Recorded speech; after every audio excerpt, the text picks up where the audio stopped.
दोस्तों, सुशांत सिंह की आत्महत्या की खबर स्तब्ध करने वाला है। मैं उन्हें बहुत करीब से जानता था, इस नाते भी कि वो पटना बिहार के रहने वाले थे, इस नाते भी कि वो एक अभिनेता थे और इस नाते मुलाकात होती थी,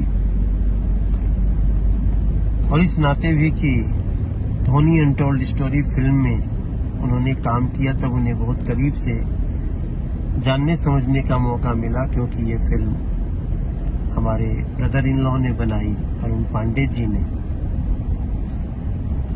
और जहां तक हमारी जानकारी है, जितना मैं उनको समझ पाया, सुशांत सिंह अपार क्षमताओं से भरे हुए थे। बहुत संभावनाएं थी सुशांत सिंह राजपूत में। मन बहुत गमगीन है।